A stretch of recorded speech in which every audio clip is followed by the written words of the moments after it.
Welcome one and all to this presentation on the Mayerling Incident. And in preparation for this, I read this book. It's titled Twilight of Empire, The Tragedy at Mayerling and the End of the Habsburgs, written by Greg King and Penny Wilson. And of course, I need my trusty handwritten notes. And so without further ado, I will share my screen and we can get started.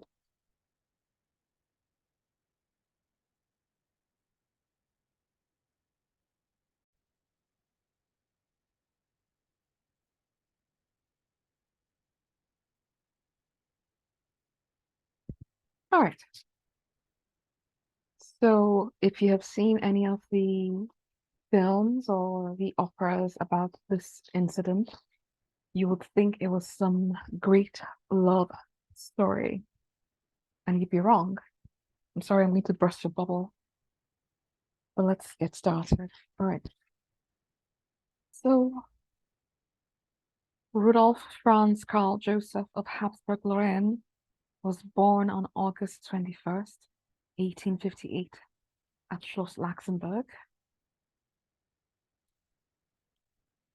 which is 15 miles from Vienna. And as the only son, he was the Thronfolger, heir to the throne. From the moment of his birth, he was already a colonel, and as an infant. He had his own regiment. The Habsburgs reigned over a dual monarchy, so Rudolf's titles from birth were Crown Prince of Austria and of Hungary, as well as Archduke Prince of Austria, Hungary, and Bohemia. He belonged to the monarchy and not to his parents, and so he was taken away from his mother as soon as he was born. And per royal etiquette, she never got to even nurse him, and she was allowed very little contact with her son. Rudolf's father was Emperor Franz Joseph Austria, and his mother was the beautiful Empress Elizabeth of Austria, fondly known as Sisi. Rudolf had a really rough childhood, as most heirs to the throne did back then. His parents were distant and conservative. On the rare occasions where Rudolf got to see both parents together, it was limited to 1 hour at a time. His father treated him as if he were a military cadet. And by age 4, Rudolf was already spending time with the soldiers that formed his detachment. You know, completely normal. His mother, Sisi, was desperately unhappy in the marriage, mostly thanks to her monster-in-law, Queen Sophie. They clashed regularly on anything and everything. So Sisi was often away on extended holidays all over Europe, but particularly in Hungary. And Sisi developed an affinity for all things Hungarian, an affinity she seemed to have passed on to her son, because she was always away in Hungary and at Corfu. So Sophie and Sisi could not even stand to be in the same room together. Sophie felt that Sisi was a country bumpkin from the Bavarian mountains. She didn't think that Sisi was cultured enough or refined enough to raise the heir to a great empire. So she recommended that Major General Count Leopold Gonderke raise young Rudolf. Gonderke was an abusive sociopath. He woke the little boy up at 6 a.m. daily and made him do military drills, whether it was raining or snowing or sunny. Rudolf was 6 years old.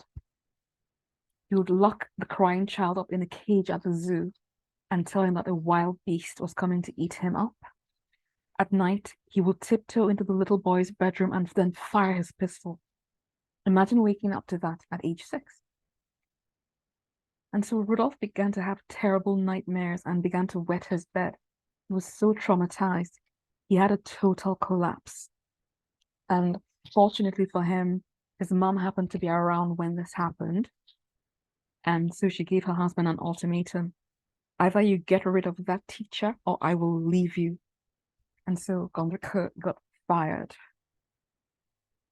Sisi put her foot down and insisted that she alone will decide who raised and taught her kids, no one else. And the emperor agreed to it. So she chose Joseph Latour von Thunberg, a liberal colonel who was gentler and easier on Rudolf. But easier is a relative term. So the young prince, from 7 a.m. until 8 p.m. every day, he was being instructed on Austrian, Hungarian, Bohemian, and European history. He was taught geography, maths, literature, grammar, politics, and military strategy, and religion. On top of that, he had to learn Latin, English, Polish, Magyar, French, Czech, and Croatian. And we haven't even gotten to all the sports he had to do, like polo, horseback riding, and every other thing that was expected of an heir to the throne. By age 15, Rudolf became an atheist who believed that all monarchies should be scrapped and that the French Revolution was a necessary and praiseworthy catastrophe. But these ideas he had were kept from his family, of course, his parents especially. Rudolf enjoyed the privileges of his position and didn't want that to change. He just wanted the monarchy to get modernized and to relax all those archaic rules and the Spanish etiquette that was observed at the court, very strict. His studies ended when he was 19 years old, and his father refused to let him attend university despite his intelligence. He was a very intelligent person, an intellectual. He'd have been wonderful if he'd gone to university. Well, once his studies ended, he immediately got entitled to an annual stipend of 45,000 gulden, which is approximately $500,000 today. He also got a bachelor apartment within the palace. And he was then placed in care of officers who introduced him to his first great loves, alcohol and women. He had grown up totally disconnected from his family, including his two sisters. That's Archduchess Gisela and Archduchess Marie Valerie, who was the favorite child of their parents. Rudolf was a very lost, temperamental person whose mood swings were like Mercury. The only form of love he ever got came from women, and so he became a womanizer. And it wasn't as if he particularly liked women.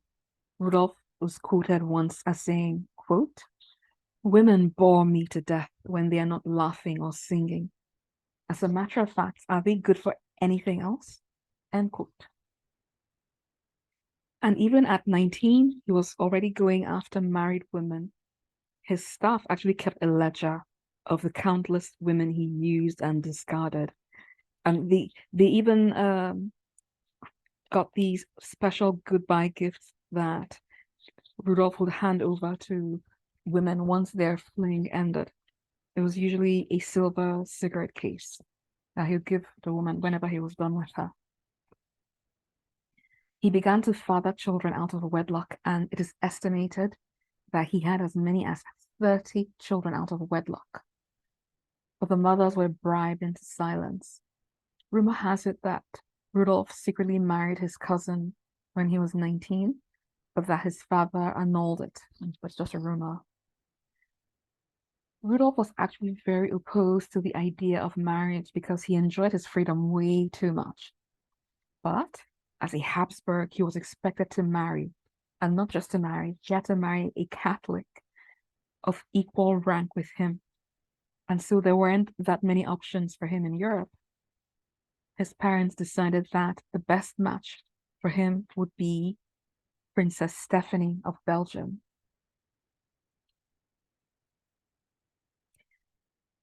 She had also had a horrendous childhood, and you'll know why once you know who her father was. They disliked each other from the very start. In fact, when Rudolf went to Brussels to meet her family and to propose to her, he took his current girlfriend with him to Brussels. And his future mother-in-law, Queen Marie Henriette, caught him in bed with his girlfriend. That's her. But royals do not think like us. And she wanted her daughter to be the next Austrian empress, so she let that slide. I don't know what Stephanie did in a past life to deserve the karma she got in her lifetime, but my goodness. So her father was the cruel King Leopold of Belgium, there he is, who did in the Congo what Hitler did in Europe. So she had a horrible upbringing with him. Well, their engagement was announced and things got off to a rocky start. Empress Sisi already disliked her future daughter-in-law and the family. Sisi felt that her son deserved better than Stephanie and that family. And Sisi wasn't even diplomatic or tactful about it. So she visited them at their palace in Brussels. And while there, she openly criticized Stephanie's dressing and clothes as, quote, the height of tastelessness. Stephanie was 15 years old. So Stephanie had not begun having her periods yet, and there were concerns about her fertility, and for this reason, their wedding was postponed for 1 year. Within that time, the situation resolved itself, and they got married on the 10th of May, 1881. That's their engagement picture. That's their official wedding picture. Over 100,000 people showed up to welcome Stephanie when she arrived in Austria. There was a torch-lit procession from the Salzburg train station leading up to the palace. Austrian and Belgian flags were used to decorate the entire town. And in the days leading up to the wedding, a few state dinners and galas were held with fireworks. Their wedding rings were heirlooms from Marie Antoinette's mother, who was their common great-grandmother. This is the only picture of their wedding procession I could find. So they were married at the Augustinian Church in Vienna. And these are some pictures of the interior.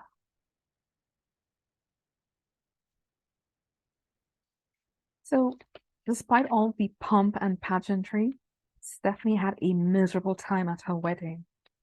Her mother-in-law, Sisi, called her an ugly bumpkin and a clumsy oaf. But the worst part of her wedding was her wedding night. It was traumatic what her husband did to her, as is often the case in arranged marriages. And so soon after the wedding, Prince Rudolf got posted to Prague, and so he and Stephanie moved there. And for a time, their marriage improved. He called her dearest angel, and she called him Coco. This was the only time they enjoyed some happiness and independence, but it wouldn't last. So remember, Rudolf secretly became an atheist when he was 15 years old? Well, his wife Stephanie was staunchly Catholic. Rudolf enjoyed the privileges of his position, but didn't particularly care about the monarchy. Stephanie was all in. She loved her position, especially as a future empress, and she was described as arrogant by many people. So at first, Rudolf pretended to be a religious person, but Stephanie soon saw through it, saw that he only did it for show because it was expected of him as the heir to the throne. They soon had a daughter whom they named Elizabeth. That's the Hungarian version of Elizabeth. Shortly after that, they were summoned back to Vienna, and their marriage was basically kaput from then on. Because first of all, Rudolf's father, the emperor, Franz Joseph refused to give them their own palace, and so they were forced to reside at the Hofburg with their family, which, it's big enough, it's massive, it's imposing, spacious. Rudolph's father loved to lord it over his son, and then his mother, Empress Sisi, hated her daughter-in-law Stephanie, and so began their hell. Their wing of the palace had no electricity, and so they had to rely on smelly paraffin lamps. There was no indoor plumbing either, and they had to bathe standing up in a portable rubber tub and using wooden buckets of water. Stephanie used her own money to install 2 full bathrooms in their apartments. She hated the food at the palace and hired a French chef for herself, but she was forced to fire him. And then Sisi treated her horribly, which gave everybody else permission to maltreat her. And maltreat her they did. People mocked her appearance and her clothes and her eyes. He said she wasn't feminine and had no charm or sex appeal. She was also described as an unintelligent, narrow-minded, superficial bigot. She was bullied badly.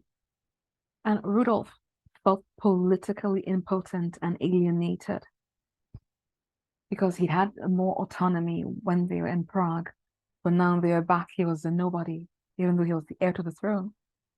And so he reverted back to the only thing that had given him solace as a youth: womanizing. Poor Stephanie tried to adapt to Rudolph's lifestyle by joining him for a night out.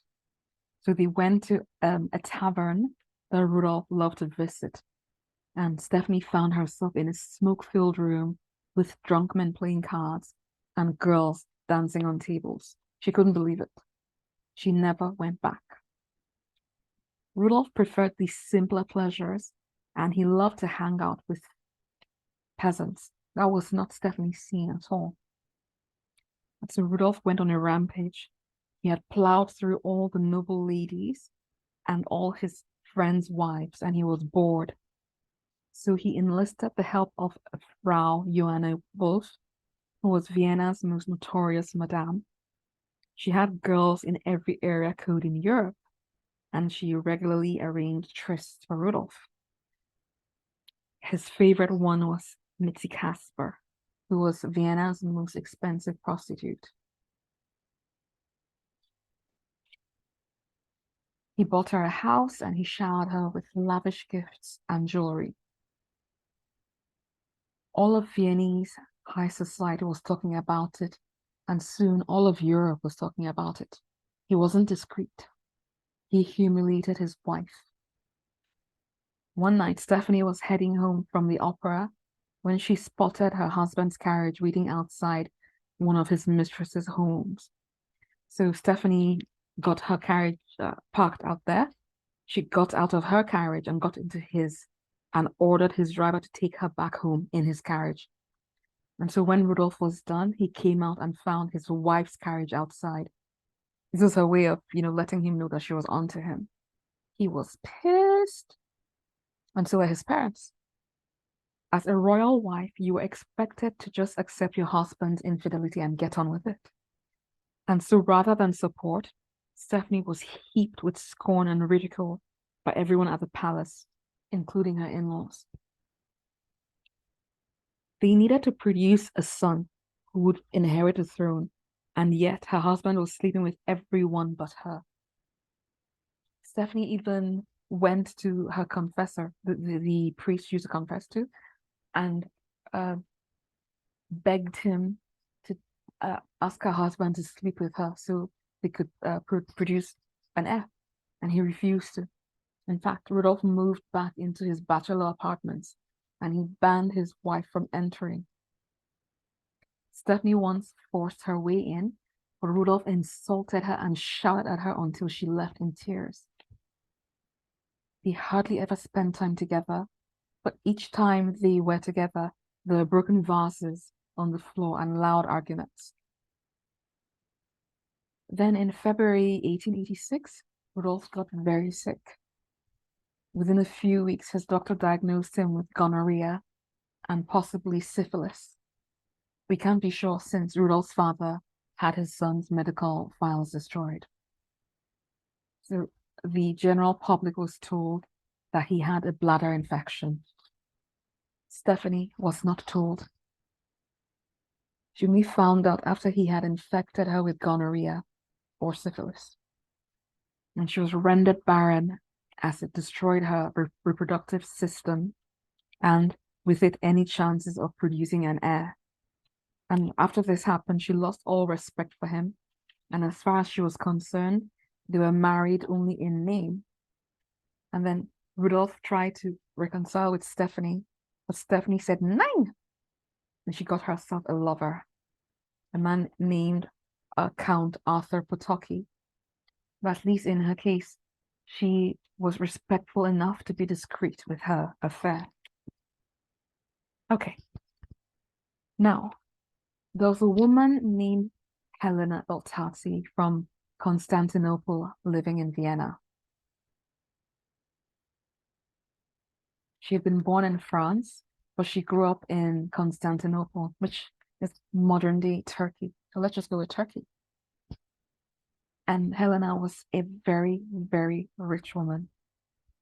Her parents had died while she was quite young, and she'd inherited around $70 million in today's money, making her the richest heiress in Turkey. And soon after she inherited this, she married her guardian and uncle, who was an Austrian diplomat named Albin Vetsera. That's her husband. He was 22 years older than her. They had 4 children together, 2 boys and 2 girls.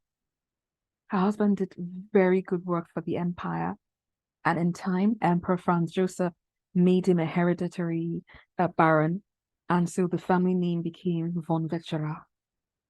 The family settled in Vienna, and even though Albin continued to get posted to different embassies around the world, his wife preferred to stay back in Vienna with the kids.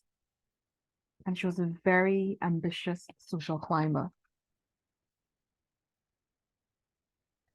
She was determined to join Viennese high society because despite her money and her title, she was a nobody there. And Helen was a mix between, I'd say a mix between the Kardashian family and the Middleton family. She was bent on marrying her kids into high society and making a name for the family. In the only passport into Viennese society was your pedigree. To be received as a guest at the Imperial court, you were required to have 8 uninterrupted generations of noble ancestry on both sides of your family. So if your father had it and your mother didn't, you weren't welcome at the Imperial court. With no access to the elite circle she wanted, she could only mix with the wealthy industrialists and other minor nobles. She did what she could to get attention, that is, hosting the most lavish parties in Vienna, but it wasn't enough. It didn't do her that much good. But she decided she was going to join that elite set the old-fashioned way by sleeping with the men. And so she had affairs with many of them, with many dukes and counts, and even with the emperor. But they all soon distanced themselves from her because she was not discreet. She loved to flaunt her social connections. Now, she and her brothers owned a fabulous stable, and they raised thoroughbreds. And if there's one thing royals and aristocrats and the nobility love, it's horses. And so soon they had befriended Empress Sisi's favorite riding companion, and they were mixing with the noble crowds. So when Prince Rudolf was 19 years old, he had met the then 32-year-old Helen whilst holidaying near the stable. And so as a young man, Helen pursued the prince relentlessly and seduced him, and he wasn't going to say no. So they slept together. But once Queen Sisi realized how ambitious and indiscreet Helen was, she put an end to the affair. But if at first you don't succeed, try again. Helene had a young daughter named Marie Alexandrina, aka Marie Vetsera. Mary was now 16 years old. She was a fairly pretty girl, not a great beauty, but she had the most mesmerizing eyes, and she knew how to use them. So she was raised in a small palace in the Salesian district of Vienna, where most foreign embassies were located. Their house burned down. The palace she grew up in burned down. This was the only picture I found of what the area looked like back in the day. And this is a painting of the palace she grew up in Vienna. They were very wealthy on their own. And Mary's mother was a pushy mama who had drummed into her daughter that she needed to marry well in Viennese society in order to raise the family's status. Mary was alluring and magnetic, vain and spoilt, fashionable and provocative. Not only was she a skilled flirt, she was also a coquette with big, seductive eyes, and she had a very shapely body. So at age 16, she already had quite the reputation in Vienna due to her promiscuity. She was even getting featured in magazines. Her mother was determined to get Mary noticed by the nobility and had actually arranged for Mary to sleep with quite a few noblemen. In April of 1888, Mary saw Crown Prince Rudolf at an equestrian event and decided that he was her next target. So whenever she heard that Rudolf would be at a reception or at some embassy or the other, she would find a way to get invited. She would then spend the evening trying to make as much eye contact with him as possible. Rudolf had a cousin who often arranged women for him. Her name was Marie Larish. We're just going to call her Larish to prevent any confusion. So Mary soon befriended this cousin and began to spend lots of time with her. She even sent Rudolf a few letters through his cousin Larish. And one thing led to another, and soon they met. The first time they met, Mary was offered to Rudolf for 25,000 gulden. His cousin basically pimped Mary to the prince. It's what she used to do.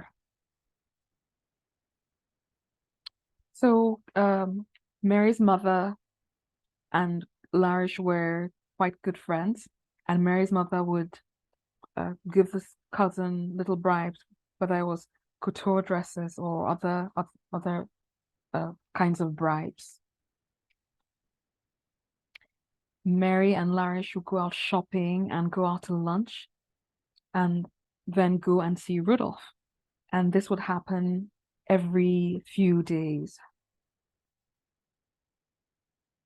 Mary was so infatuated that she also engineered a few accidental encounters whenever she found out that Rudolf would be in any particular part of town.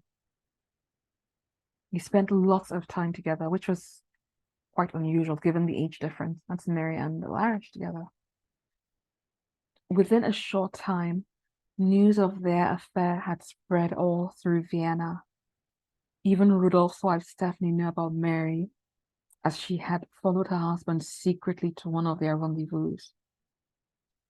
In June 1888, Mary and her mother traveled to England on holiday. They loved being in London because the royal etiquette there was more relaxed, and so they were able to easily score invitations to balls at the palace and to mingle with the upper crust of society. Mary and her mom followed the Prince of Wales to Germany while he was on holiday there, and Mary had a brief fling with him. But her heart was still set on Prince Rudolf back in Vienna. Mary continued to send him letters throughout her holiday in London. As soon as Mary returned to Vienna in September, she and Rudolf arranged to meet. So they set up a midnight rendezvous, and Mary arrived wearing only a fur coat. So to make things look kosher, whilst also giving them more excuses to meet, Mary started a relationship with Rudolph's cousin, Duke Miguel of Braganza. Viennese society was so disgusted and scandalized that most mothers forbade their daughters from associating with Mary. In fact, many of them just avoided the Vetsera family altogether. So Helen and Mary knew that Mary's affair with Rudolf was doomed to fail. It was going to end one day. But at least Mary could end up marrying Duke Miguel, who was also a Habsburg. Although other ways they could, play to their advantage. Mary loved reading French romance novels, and so in Mary's teenage fantasies, Rudolf was going to end his marriage to Stephanie and marry her, thus making Mary the next Empress of Austria. So Mary had a visceral hatred for Stephanie and loved to mock her. She said that Stephanie was as shapeless as the bundle of hay tied in the middle. Not that shapeless. And the odd thing is, Prince Rudolf was still very much with his mistress, Mitzi Casper. I admit I'm not a man. I don't know how men feel, but I think I've seen enough men in love that I know if a man is in love with a woman, he doesn't even look at any other woman. So how was it possible that he was in love with Mary and was still seeing his main mistress and other women? He continued to see Mitzi Casper throughout his dalliance with Mary. Rudolf found Mary immature, annoying, and lacking intellectually. But he was very flattered nonetheless by her obsession with him. Mary visited Rudolph's apartment at the palace so many times. One of Rudolph's aides remembers taking Mary over to the palace on 20 different nights.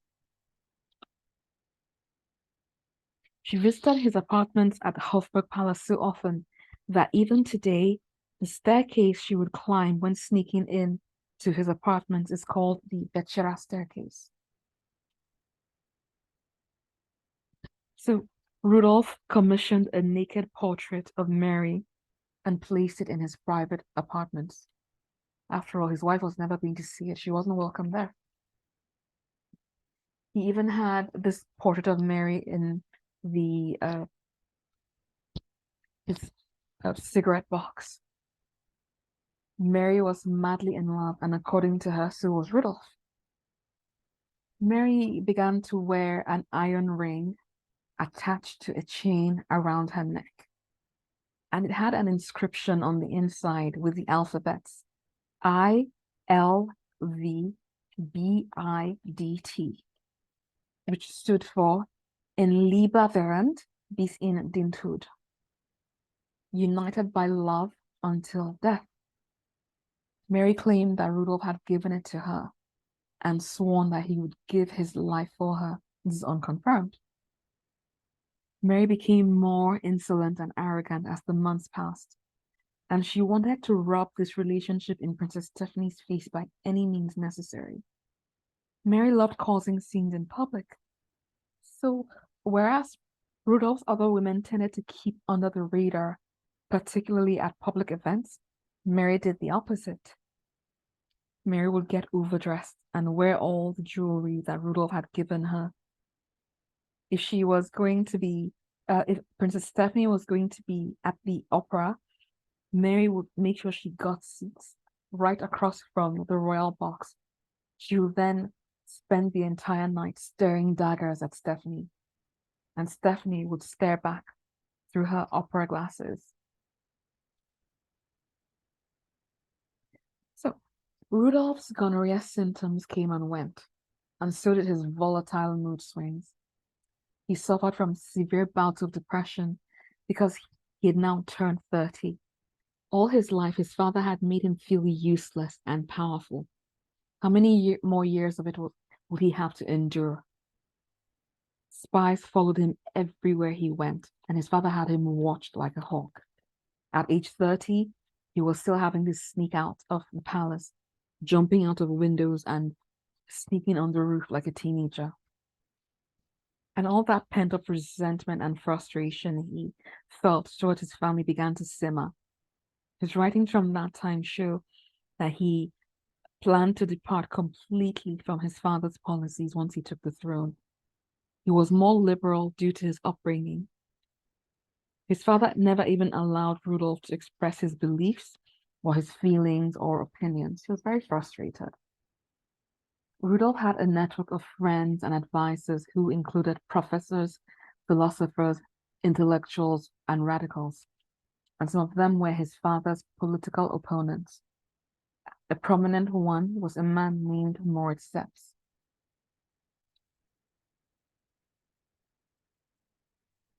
He was a Jewish journalist and editor at a liberal newspaper. Since Rudolf's father was always so dismissive, Rudolf decided to use Seps as his megaphone. Rudolf would write anonymous articles in the newspaper, not only expressing his beliefs, but also criticizing his father's foreign alliances and policies. It didn't take long for the emperor to figure out what Rudolf was doing. And so to silence Rudolf, the government shut down Moritz Sepp's newspaper, and Sepp was even imprisoned for a few months on trumped-up charges. But when he got out, Rudolf gave him the money to fund a new newspaper. The emperor tried to appease Rudolf by giving him important-sounding positions that were still toothless and held no power. And Rudolf retaliated by leaking confidential diplomatic and political information to the press. It seems as if there's always an unwillingness by monarchs to relinquish power to their successors. I mean, look at England, for instance. Charles only became king in his 70s. So it was the same thing here. Emperor Joseph did not want to share power with Rudolf. And the thing is, if he had given Rudolf some meaningful work to do, Rudolf would have been too busy to turn against his father. Instead, he'd forced his married 30-year-old son to live with him, treated him like a child, and Rudolf aligned more and more with Hungary, with liberal ideas, with calls for Hungarian independence, and particularly the Magyar. Rudolf's bitterness reached the boiling point soon, and Stephanie noticed that Rudolf's angry outbursts at her were getting more visceral and fierce. It was even more cruel to her. He openly told her about all his cheating now. He didn't care how he hurt her. Rudolf's mother and sisters also noticed changes because he would give them these intense death stares filled with such hatred. Sometimes they were so frightened that they burst into tears. And he especially did this to his sister, Marie Valerie, because she was the family pet. Rudolf was barely sleeping because he was dealing with both the physical pain from all his STDs and also the emotional pain about his place in life. The only things that helped him were morphine injections and alcohol. However, he drank so much cognac and champagne, his attendants needed to rush him away from quite a number of public engagements to prevent a spectacle. He was barely functioning. And Rudolf's cousin, Kaiser Wilhelm II, was now on the German throne. And the two hated each other. So Kaiser Wilhelm convinced the Austrian Emperor to strip Rudolf of his position as Inspector General of the Austro-Hungarian military, and the Emperor did so. German newspapers began to publish highly critical stories about Rudolf, and then soon Italian and French papers followed suit. It was a hit job orchestrated by the Kaiser, and Rudolf knew it.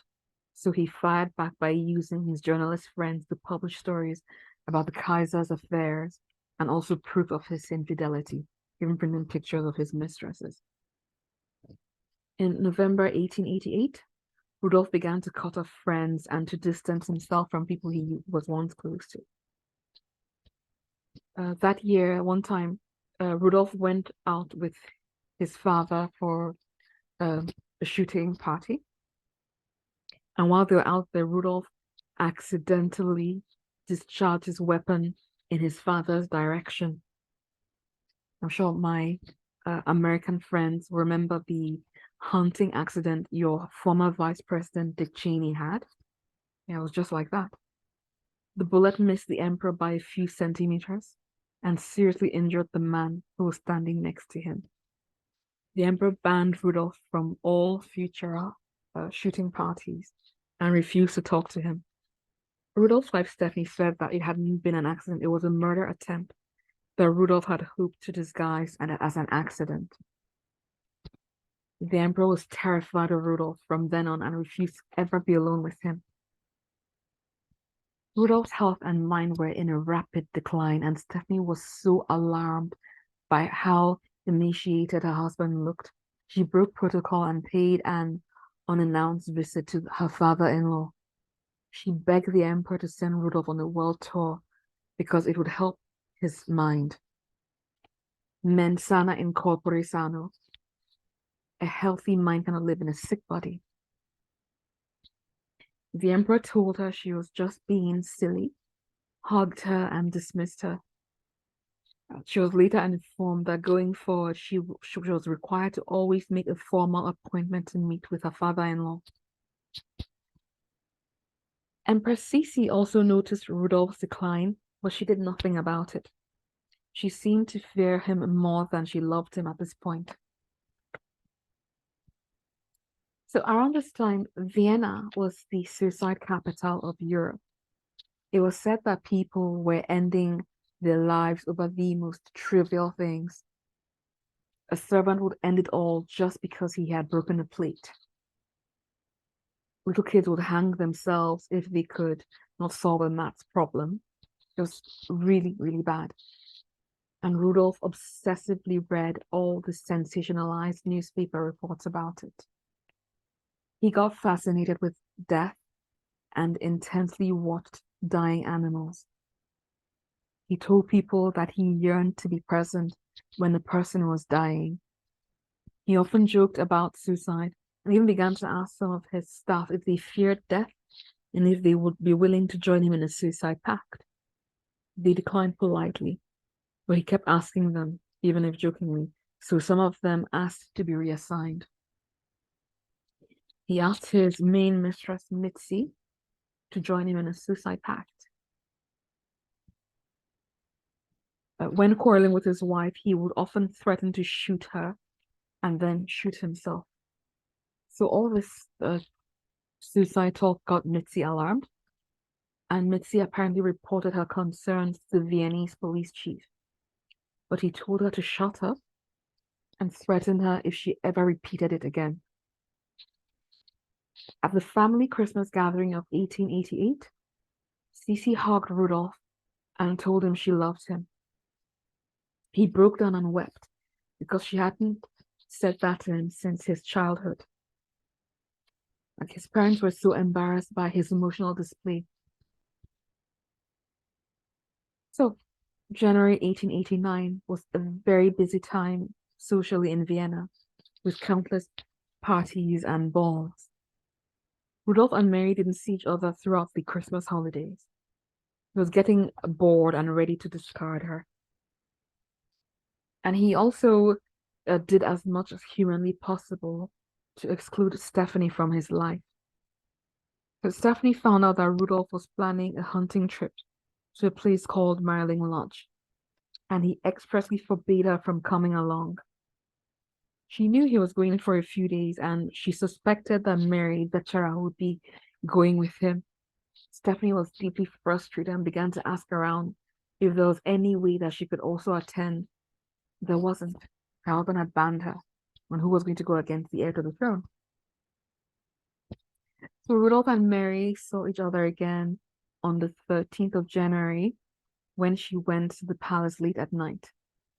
The following day, she bought a gold cigarette case for Rudolf, and she then engraved it with the phrase, Dank dem glücklichen Geschick, in gratitude to kind fate. We do not know exactly what had been said, what they had discussed the previous night, but Mary seemed very sure that Rudolf now belonged to her completely. She was on cloud 9. And so around this time, she visited a fortune teller to see what her future would be, and if she would indeed become the next empress. The fortune teller told her that a member of her family was going to die very soon. Now, there were a lot of reports saying that Mary was 4 months pregnant with Rudolph's child around this time. And Mary's maid had reported these concerns to Mary's mother.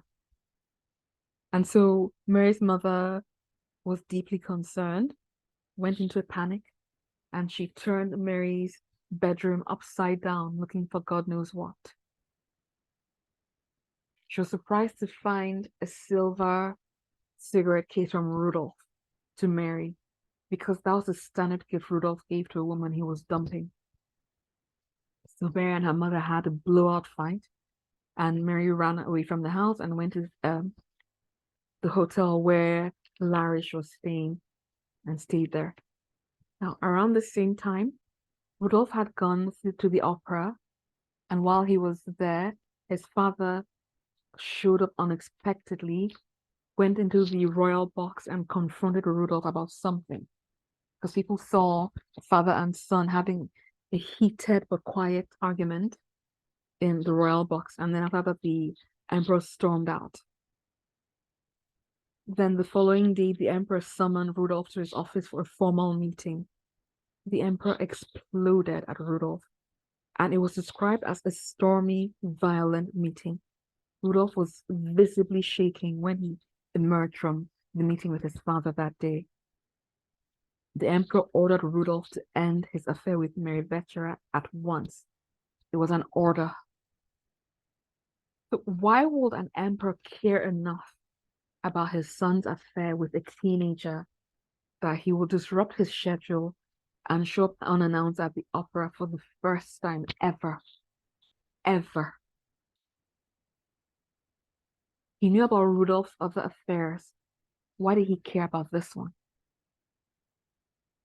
Remember, Mary's father was a diplomat who had almost always been stationed abroad. Well, her father had been away for the 11 months preceding Mary's birth. So in Vienna's diplomatic circles, Mary had been nicknamed Le Picnic because there were 5 or 6 different men linked to Mary's real paternity. And one of those men was Emperor Franz Joseph. So Helen, Mary's mother, had been a very, very busy lady. If Mary was his illegitimate daughter, then Rudolph's house sister, this level of incest was too much, even for Habsburg. And if Mary were to have a child, who knows what her mother would use that child to do? She'd blackmail the Imperial family. Perhaps she'd finally get those invitations to Imperial balls she'd always wanted, or she'd get money, or leverage it for whatever she wanted from them. There were also many spies and agitators who could find out about the shakedown or things like that. The emperor also discovered around this time that Rudolf had been trying to get his marriage to Stephanie annulled. Rudolf had actually written to the Pope to dissolve his marriage on the grounds of Stephanie's infertility. The infertility she now had because he had infected her with gonorrhea and syphilis and wrecked her womb. You can't make this stuff up. So I suppose his father thought he was trying to get rid of Stephanie and marry Mary. The emperor didn't know what the full extent of what was going on. You see, Rudolf had always felt more of an affinity for Hungary than for Austria, as mentioned before.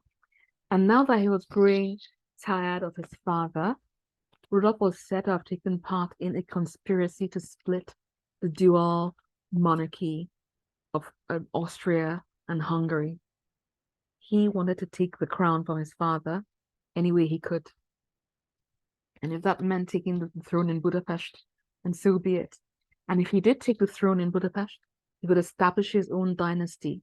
He'd dump Stephanie and marry a Hungarian Magyar princess with whom he could produce an heir and cement his continuity. It was a cluster bomb. The emperor didn't know about it, but it was only a matter of time. And if the emperor found out about it, Rudolf was going to be in big trouble because this was treason. And the way things were going at this time, the emperor already did not want Rudolf to be his successor anymore. He just didn't know what to do. So Rudolf agreed to end the affair with Mary the day after the argument with his father. So the following day, he made an unannounced visit to his cousin Larish at her apartment. Rudolf explained that he had tried to dump Mary, but Mary wouldn't be shaken off. And he was concerned because, given Mary's extensive experience with men, she obviously knew how to use birth control. And so if she was indeed pregnant, then she'd done it deliberately. Rudolf tried to let her down gently, but she threatened to cause a scandal. And so he backed down. Rudolf had over 30 children with various other women, but most of them were tavern girls or other unknown women that he could easily bribe and silence. And besides, he was paying to take care of all the children. But he couldn't do that with Mary. Mary was a household name in Vienna. If she started sporting a big belly, everyone would know it was his. And Mary's mother was not too happy about the pregnancy. They could have parlayed the affair with Rudolf into social recognition, acceptance at court, and money.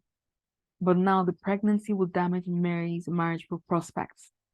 So she wouldn't even be able to marry into Viennese high society as they wanted. And they were also concerned about other things.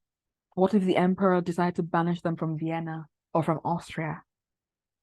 So Mary's mother called an urgent family meeting with her brothers to find a solution. And it was decided that they would ship Mary off to Turkey. They'd marry her off to one of her uncles so she could have her baby respectably. And then after that, she could return to Vienna and resume her affair with the prince. So that's what they thought about the night Mary ran away to the hotel, to her friend's hotel room. So whilst Rudolf was with his cousin that day, Rudolf also gave Larish a sealed box to hide for him. He told her that he was concerned that his dad could at any time send people to search his apartment, and that if the contents of that sealed box were discovered, that would be like signing Rudolf's death warrant. He begged her to guard it with her life, confided in her that he was in very grave danger from a political problem, and told her to hold on to that box and only give it to anybody who gave her a special code, secret code that he gave her. He then told his cousin to bring Mary to the palace the following day so he could break up with her. So the following morning, Rudolf tried to dump Mary, but she threw a tantrum and her histrionics were getting out of hand. So Rudolf backed down because with all the spies watching him at the palace, he didn't want to become the gossip fodder for the palace. So he decided he was going to invite her to his weekend getaway at the hunting lodge. It was far enough from Vienna where her reaction could be contained and all the people present would be guests he had invited. And so he set a date for February 1889 when he would take Mary to Mayerling and dump her. But something happened that made him move that date from February to January. The German ambassador was hosting a soiree at the embassy to celebrate Kaiser Wilhelm II's 30th birthday. And this was a major event because Germany and Austria were huge allies.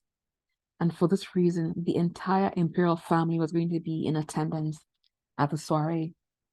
And as this was not an imperial ball at the palace, the Vetseras were also able to score invitations to the party. So Prince Rudolph's cousin, Larish, was at the Vetsera Palace when Mary was getting dressed that evening. You know how women typically hate their boyfriend's exes? That's exactly how Mary felt about Princess Stephanie. So Mary's aim that evening was to get under Stephanie's skin as much as she could. This is the first time they'd be attending any social gathering together. So she wore a very beautiful blue ball gown with a lover's knot diamond brooch and her décolletage. She wore a sapphire bracelet on her wrist and a crescent-shaped diamond tiara in her hair. All of these were gifts from Rudolph. She was dressing up for one person that night, Princess Stephanie. She wanted Stephanie to notice her and feel jealous. And so when Mary was finally all dolled up, she turned to Larish and asked her, "Do I look nice?" And smiled. And Larish recalls that the way Mary asked the question just didn't sit well with that there was a look of pure evil in Mary's eyes when she asked her that. Later that night at the soiree, the emperor had arrived, Prince Rudolph and Stephanie were there, and the party was in full swing. And now was the time for Mary to make her entrance. So Rudolph and Stephanie were speaking to a group of people, and then suddenly there was a wave of gasps that went through the whole room. Rudolph looked up, wondering what all the fuss was about. And Mary Vetsera had just entered, and she stole the show. People were openly staring at her, admiring her. She was positively glowing from the admiration and the stares she was receiving. Rudolph left Stephanie's side and walked over to the other side of the ballroom where his sister-in-law was standing. He was exasperated and he began to vent under his breath. "She is here. Oh, if somebody would only deliver me from her. I simply cannot tear myself away from her." As everyone was staring at Mary, she followed Rudolph with her eyes wherever he went in the room. All of Vienna knew that Mary was one of Rudolph's mistresses, but they were still stunned that she would deliberately draw attention to herself so publicly, brazenly flaunting their affair in the presence of the emperor and the entire imperial family.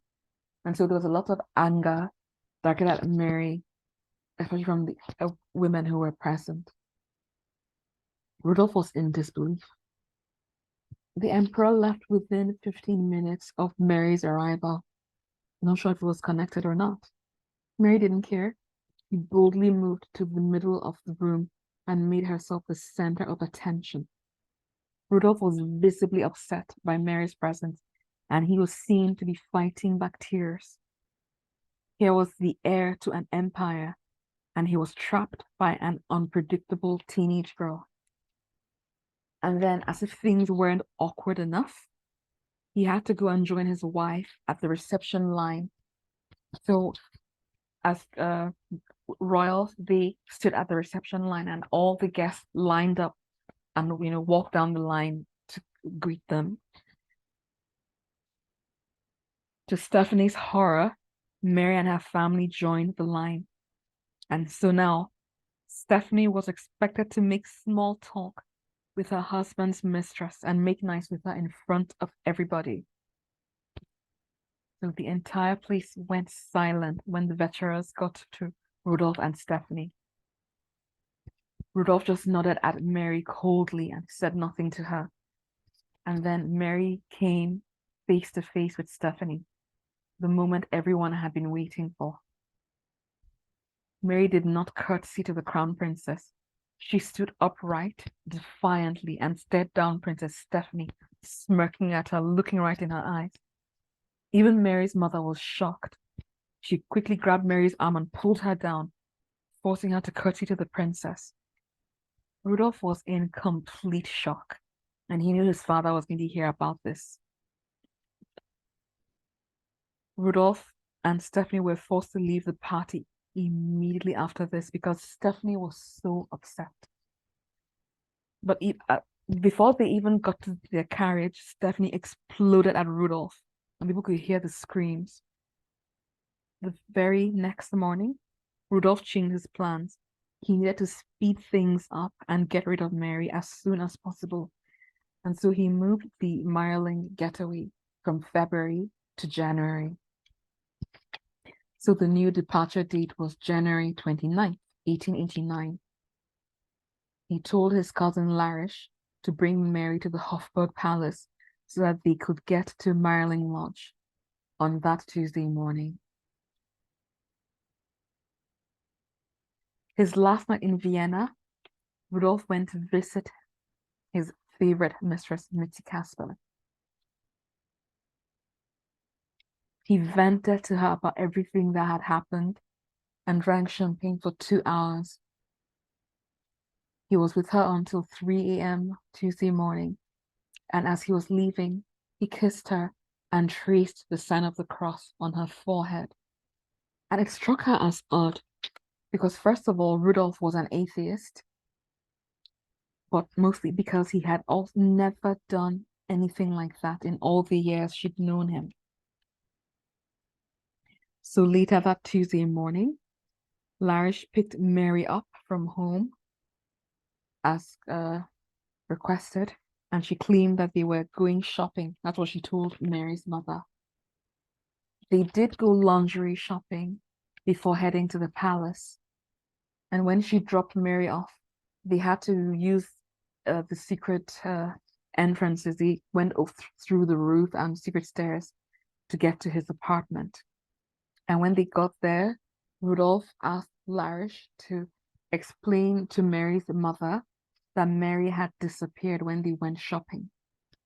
Rudolf paid Larish a substantial amount of money for Mary's services and also gave her a bribe for the carriage driver so that he would back up the story about how Mary had run away whilst they were shopping.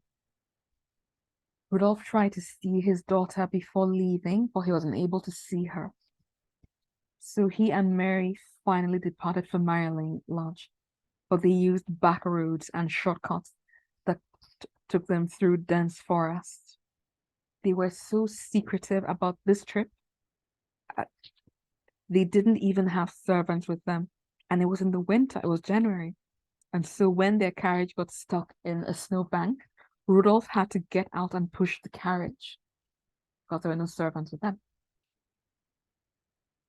When they finally arrived at Mayerling, Rudolf went in by himself and he hid Mary in the forest nearby. And then he later sent his coach driver to bring her over and to smuggle her in through a side door that was used by the servants. And so the only people who knew that Mary was at the Mayerling Lodge were his driver and his valet. So meanwhile, back in Vienna, Larish told Mary's mom that Mary had disappeared. And so they even got the police involved in trying to find Mary. Mary's mother was somewhat panicked, but she also didn't want a public scandal because she knew it was likely that Mary was with Rudolf. So she wanted the police to investigate discreetly because she had her suspicions. The chief of police contacted the prime minister with his suspicions that Mary was with Rudolf. And the prime minister told him not to bother investigating because given the sordid reputation of the Vetseras, it wasn't necessary. It wasn't like Mary's honor was in any danger. So Mary's mom begged the prime minister to order an investigation, and actually she threatened that if he didn't do it, she was going to go to the emperor and tell him about their affair. So the next day, he reluctantly opened an investigation, and he sent one police officer to Mayerling to investigate. So January 29th, at Mayerling, Rudolf rarely ever left his room. He refused to go out shooting with the guests he had invited. In fact, he even missed his younger sister, Marie Valerie's engagement dinner back in Vienna. He sent a letter apologizing to his wife, telling her that he had a cold and he was just too sick to come back to Vienna. That night, Rudolf had dinner with one of his guests, Count Hoyas, but he excused himself at 9 p.m., seeing he did not feel too well, and he went back to his bedroom. And he told his valet, quote, "You are not to let anyone in, not even the emperor." He left instructions that his driver should be ready to take Mary back to Vienna in the morning. Then he retired for the night. It snowed the entire night at Mayerling, and the following day, the whole place was covered in snow. It looked like it was covered in a white blanket. At 6:10 a.m. that morning of January 30th, 1889, Prince Rudolf came out of his bedroom fully dressed in his hunting clothes. He was in a great mood and was actually whistling a tune that morning. This is how he dressed whenever he was going hunting. He told his valet what to prepare for breakfast and gave instructions about the horses and carriages for that day's hunt. He told him he wanted to have breakfast at 8 a.m. and told him about the guests he was expecting that morning. He then said he was going back to bed and his valet should come wake him up at 7:30 a.m. He then went back to his bedroom. Around 7 a.m., the valet went out into the courtyard to give the other staff the prince's instructions about breakfast and all the preparations that were to be made for the hunt. And then, as one of the huntsmen started getting ready for the hunt, Rudolph's carriage driver pulled him aside and said, quote, "There will be no shoot. The Crown Prince is dead." 30 minutes later, at 7:30 a.m., Rudolph's valet went to wake the prince up. He knocked, but there was no answer. He tried the door, but it was locked, something Rudolph never did. He searched everywhere, but he couldn't find the key. And everything that happened from now on, there are several accounts of it. There's so much conjecture and so many theories about it. But I'm just going to go with the official version now. So the valet went through the apartment that belonged to Princess Stephanie, which was directly upstairs above her husband's apartment. And so he climbed upstairs, went through the apartment, and then went down another spiral staircase, which led to another door, which was the adjoining door, bedroom door, basically. So whenever Stephanie and Rudolph were at Mayerling, that was the door they would use to get to each other's apartment for conjugal visits. So he wasn't out in the open. And so he went through and he tried that door, knocked there, no response, and that door too was locked. He picked up a wooden log from her fireplace and banged on the door. Still nothing. For 20 minutes, he kept trying. He was beginning to panic, so he then sent one of the servants to fetch Count Hoyas, the guest who had had dinner with Rudolph the previous night. And the Count was reluctant to come over because he thought Rudolph was still sleeping. He didn't want to disturb him. But he relented and went over. So Hoyas also banged on the door, screaming Rudolph's name. Got no response. He told the valet to break down the door, but the valet refused because he was afraid. And this is when he told Hoyas that Marie Vetsera was also in there with Rudolph. He didn't want to, cause any embarrassment or go in there and offend the prince. So they decided to wait until Rudolph's brother-in-law arrived from Vienna, as he held a higher rank. So the brother-in-law, Prince Philip of Coburg, arrived at 8:20 a.m. and he was told of the situation, he immediately ordered that the door should be hacked open. And so the valet got an axe and chopped a hole in the bedroom door. The curtains in the bedroom were drawn and the room was very dark. He peeked through the hole in the door and he announced that Rudolf and Mary were dead. The two guests were in complete disbelief. They asked him to go in and make sure. They refused to go in. And so he went in and he saw Mary was naked, her eyes were open, and she was holding a hanky. And Rudolf was sitting up with his head in his chest, slumped. The scene is so gory and horrendous, I'm not going to describe it. And all three men changed their stories about how the bodies were found countless times. And so this has muddied the story. In fact, they also changed their accounts about the cause of death.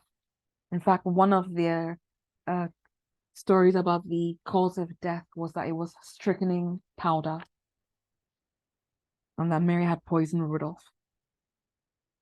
So now that they were sure that Mary and Rudolf were dead and there was no way that they could be helped, the most important thing to do was to keep this quiet until the emperor had been informed. And so Prince Philip stood guard at the bedroom door to make sure nobody went in or came out. And Hoyos rushed to the nearest train station. He ordered the express train that was passing by to get stopped so he could board the train to Vienna. But the news had already leaked, and many of the embassies already knew that Rudolf had died. But there was always a network of spies around Rudolf. So Hoyos arrived at Habsburg around 10 a.m. And so now the staff couldn't decide who was going to tell the emperor. Eventually, they decided it would be best if Rudolf's mother, Empress Sisi, told her husband. And so they had to tell her. Sisi was having Greek lessons and didn't want to be disturbed. And she only relented when told that there was grave news about her son. She was then told that Rudolf had been poisoned by Mary and that they were both dead. She sobbed loudly. And then she pulled herself together because they told her that the emperor was coming and she was going to need to tell him. So he came in and she told him that Rudolf was gone. And he bowed his head when he heard the news. Sisi didn't know how to help her husband process his grief. And so she sent his mistress to take care of him. Rudolf's widow, Stephanie, was not told. In fact, she found out about it later on from one of her ladies in waiting. And she then had to wait for her in-laws to formally summon her. And when she finally went in to meet with them, they offered her no sympathy, but rather bombarded her with questions. They essentially blamed her for Rudolf's death because she'd been a terrible wife who drove her husband to have affairs. So sweet. So it was decided that the official cause of death would be a heart attack. Stephanie reminded the emperor of how she had gone to him for help, but they were hell-bent on blaming her. And so she had to grieve alone. She was so distraught that a doctor sedated her. Later that morning, Helene Vetsera arrived at the palace seeking an audience with Empress Sisi because she wanted to talk about her missing daughter. Sisi didn't want to see Helene Vetsera, but she eventually walked over to Helene and said to her, quote, "Collect all your courage, Baroness. Your daughter is dead." And Mary's mother collapsed to the floor. And while she was still trying to wrap her head around this, Sisi continued in anger. "But do you know that my Rudolf is dead as well?" And Helen wept. And she asked how it happened. Sisi warned her, remember, the Crown Prince died of heart failure. And then she just stormed off and left Helen in a heap on the floor. Right from the start, the Imperial family was set on a cover-up and on destroying records. News of Rudolph's death spread throughout Vienna, and soon the Prime Minister released a bulletin stating that he had died from heart failure. But the story kept shifting. All shops and theaters closed down that day, and a large crowd gathered outside the palace gates. Oddly, there was no mention of Mary. It would have been too scandalous and humiliating for the imperial family for the news to get out that he died with his mistress Mary. And so the Vetsera family was banned from even publishing Mary's obituary. They were ordered to pretend that Mary was still alive. They could mourn her privately in their home, but publicly they were to act as if she was still alive.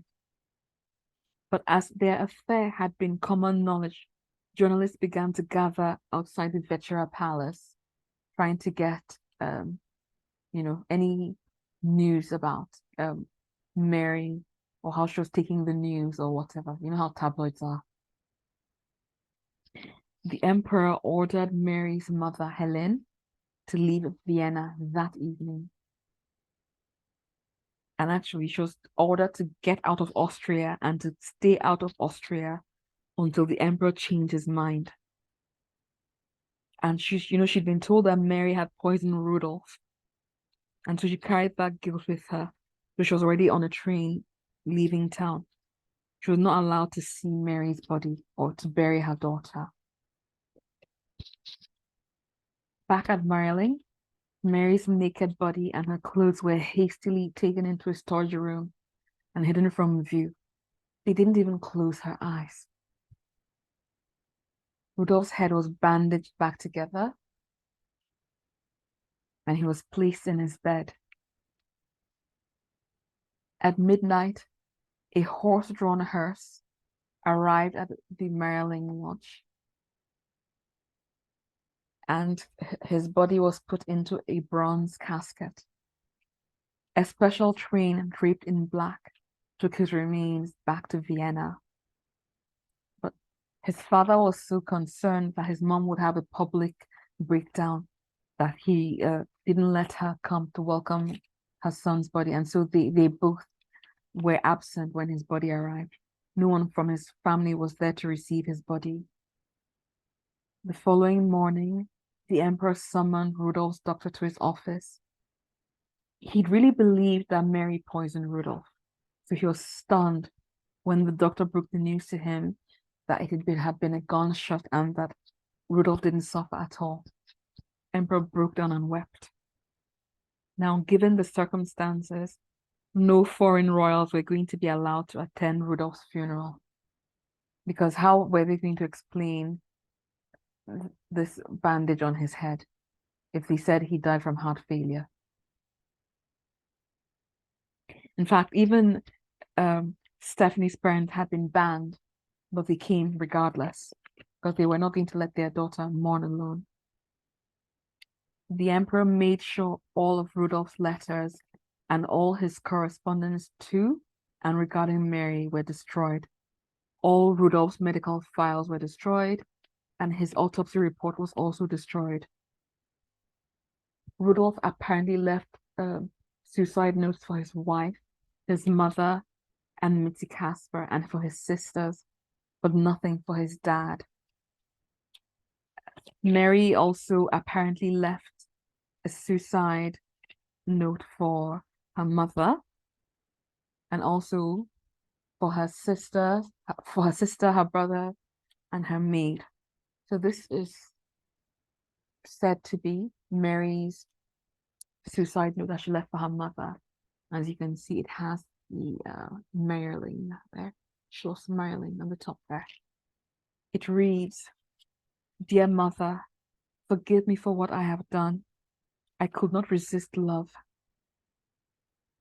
In agreement with the prince, I wish for us to be buried together.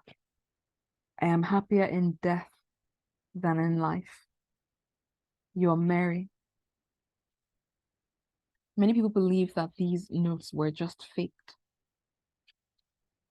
Anyway, so Mary's uncles were allowed to go and get her body from Mayerling, but they were given conditions. They were not allowed to bring a coffin or a hearse. They were supposed to pretend that Mary was still alive, remember?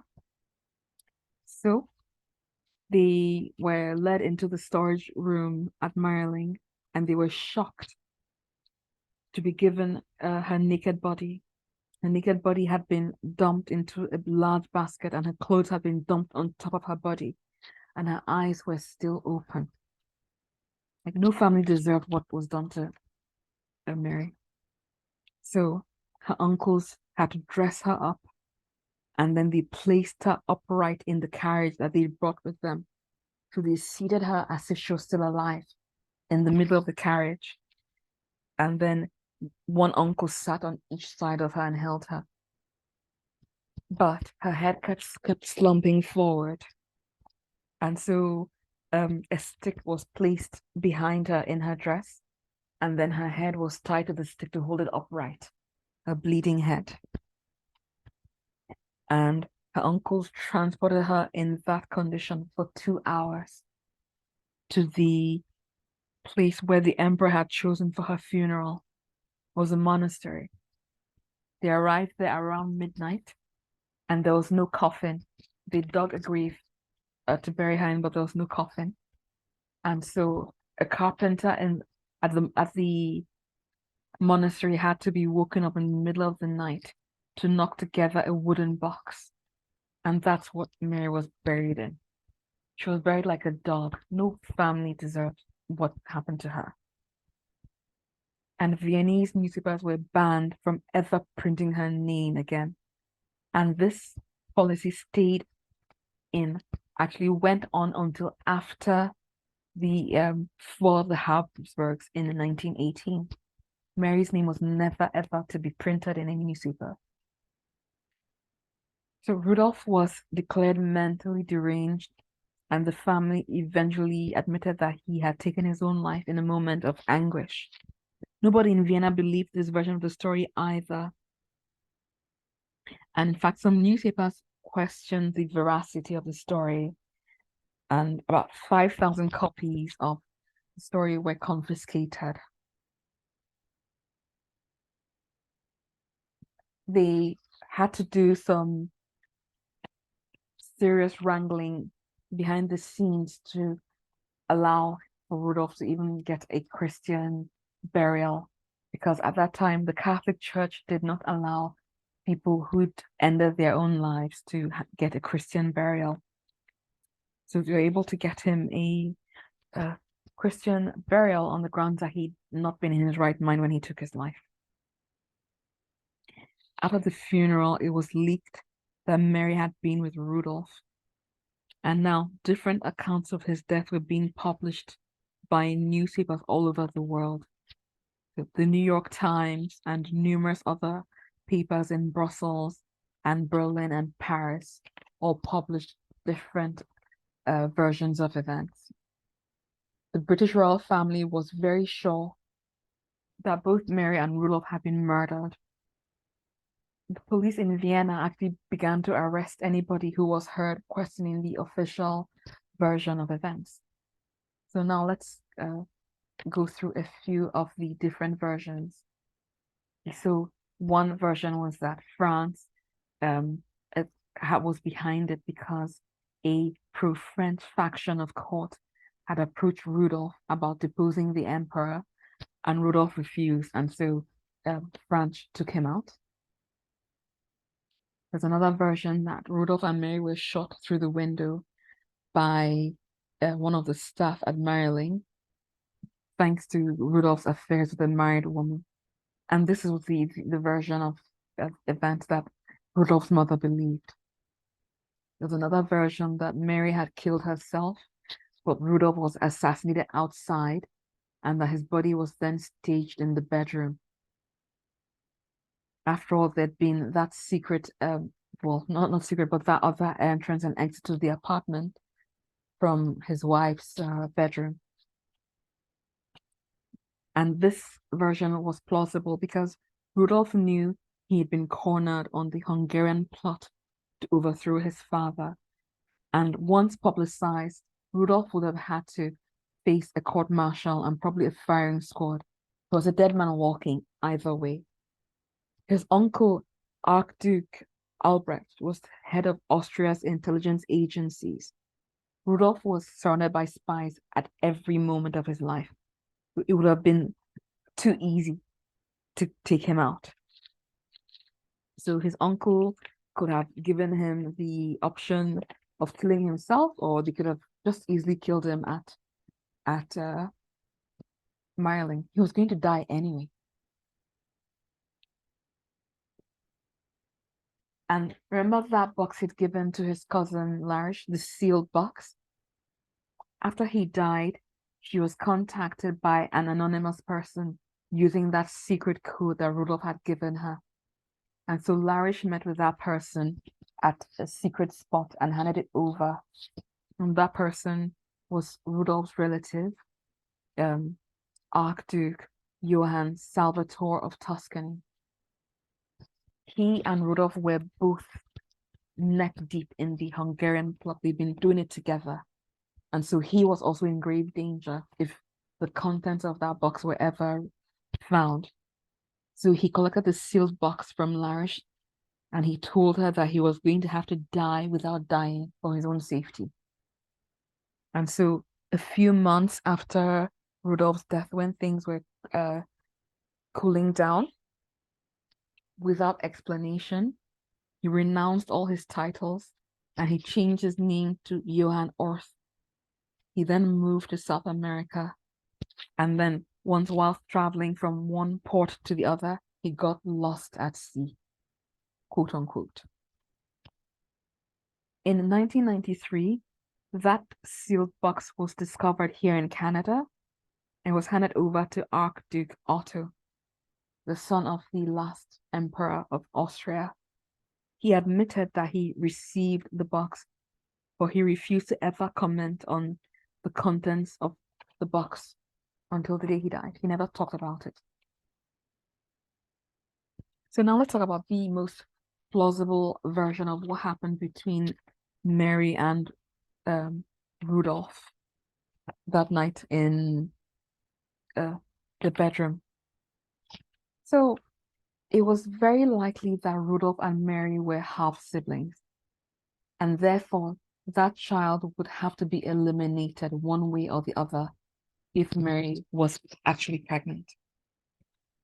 And so after breaking up with her at Mayerling, Rudolf arranged for a carriage to take Mary back to her home in Vienna, and he then left her in his room and went out to spend time with the guests he'd invited. But Mary stayed hidden in his room, probably contemplating her future. Now that Rudolf had dumped her, she would lose his protection. Once she got back home to Vienna, her mother was going to marry her off to her uncle and ship her off to Turkey. And if that didn't happen, everybody would still know that Rudolf had dumped her. And after her arrogant and public show of disrespect towards Princess Stephanie, she'd be forced to lick her wounds publicly now that she'd been dumped. Rudolf was not in love. In fact, he tried multiple times to dump Mary, but with Mary's childlike ability to deny reality, she wouldn't accept it. And, Rudolf was drinking a lot, and in his drunken state, he had told Mary about his attempt to annul his marriage, and also told her about the Hungarian plot. And so to Mary, this meant that he would get rid of Stephanie and then marry her and make her Queen of Hungary, a fantasy in her head. And so when he tried to dump her, no matter how much he tried, she wouldn't accept it. So Rudolf decided it would be more prudent to blame his father. So he told Mary that the emperor had ordered him to end their affair. And so Mary's illusion was finally shattered. But still, she was glad that she was going to have this child, and this child would bind them together forever. But for Rudolf, that child could not exist. And Mary also thought about it. The gossip and the mockery would be unbearable. She wrote in a letter to Larish that day after Rudolf dumped her, quote, "Today he finally confessed to me that I could never be his. He gave his father his word of honor that he would break with me. Everything is over," end quote. And so, if indeed it was a suicide, Mary decided that she could not face the disgrace that lay ahead, and she opted to die instead. And so she wrote her goodbye notes to her mother and other family members. And Rudolf likely killed her when she was not expecting it, given that she was naked and sitting up in bed. She was taken by surprise. He knew that the Hungarian plot was unraveling and he was in trouble, but at least now he had eliminated an albatross around his neck. He'd gotten rid of one big problem. And so he was feeling very lighthearted that morning. That's why he was whistling and getting ready for the rest of his day. So it's possible that he killed Mary, but he wasn't ready to end things, and maybe he was going to find another way. And he was either forced to end his life or he was assassinated at Mayerling. Who knows? Anyway, so let's talk about the aftermath.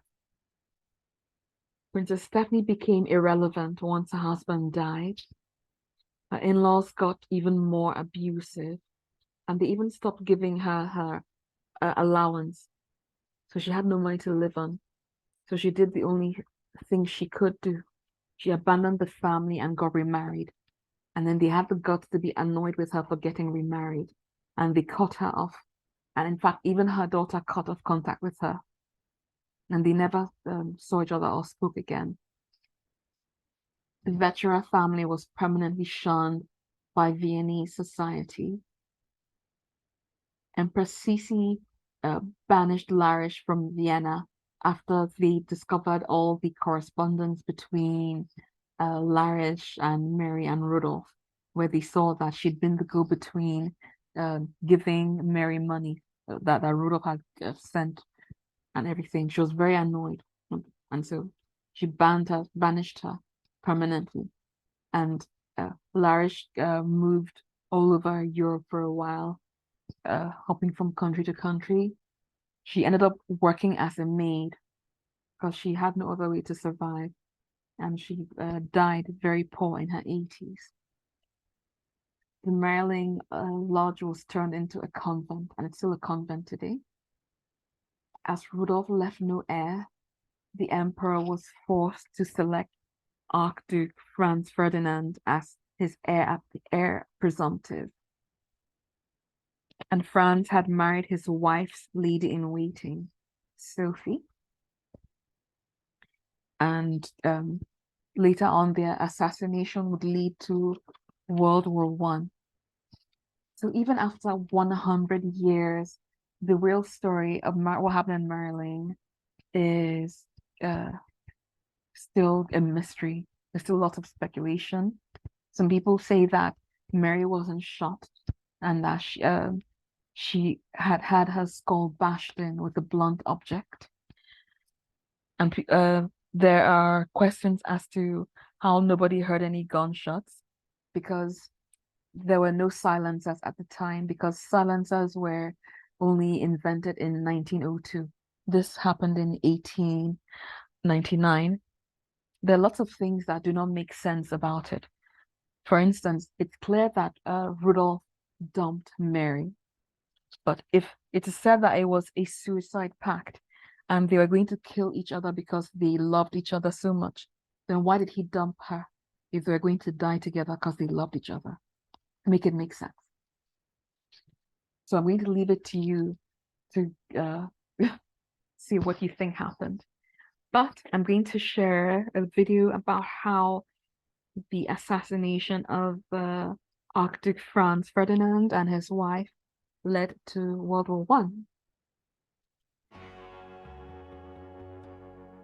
Sure, most would say World War I started with a gunshot. But there's a lot more to the story. This is Leopold Loika. He was born on September 17, 1886, in the old Bohemian village of Telsch. Originally a horse wrangler, Leopold moved on to real horsepower when he became Archduke Franz Ferdinand's chauffeur in 1909. Archduke Ferdinand was first in line to the Austro-Hungarian throne, then occupied by Emperor Franz Joseph I. But serving as emperor wasn't all it was cracked up to be. Austria-Hungary wasn't exactly the most popular European country at the time. 1908. The Austro-Hungarian Empire annexes Bosnia. This ticks off Bosnian nationalists, who wanted to unify all southern Slavic countries under one government. Tensions are still high in 1914 when Archduke Ferdinand decides to visit Bosnia. If there were any place where Ferdinand were to get got, Sarajevo, Bosnia's capital, would be it. Despite this, Ferdinand decides to drive around Sarajevo with the top down in his limousine. Leopold Loika is driving when, out of the corner of his eye, he spots a small bomb hurtling towards the Archduke and his wife. He slams on the gas and the bomb misses its target.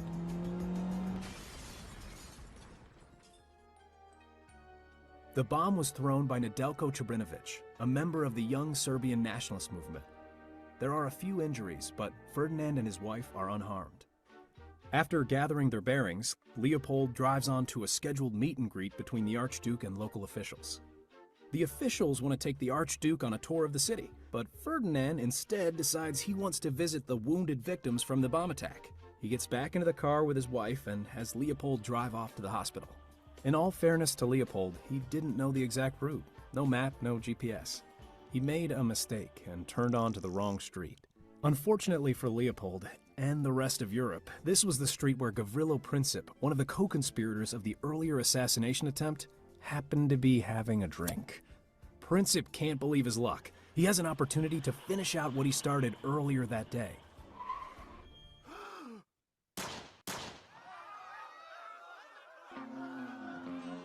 As the crowd tries to subdue Princip, the Archduke and his wife are left bleeding in the car. One bullet struck the Archduke in the neck, the other his wife in the stomach. Both die within the hour. In response to the assassination of the heir to its crown, Austria-Hungary seeks support from Germany. Germany agrees, and Austria-Hungary declares war on Serbia. Russia, Serbia's ally, mobilizes its forces, and as a result, Germany declares war on Russia. Russia's ally, France, then mobilizes its forces, which causes Germany to declare war on France. In turn, Great Britain declares war on Germany. Austria-Hungary then declares war on Russia, Serbia declares war on Germany, and France and Great Britain declare war on Austria-Hungary. The First World War has begun, and all because of a wrong turn. Okay, so now we've come to the end of this presentation, and I'm going to leave it to you. What do you think happened? Was it a suicide pact? Was it an assassination? What do you think? Thank you.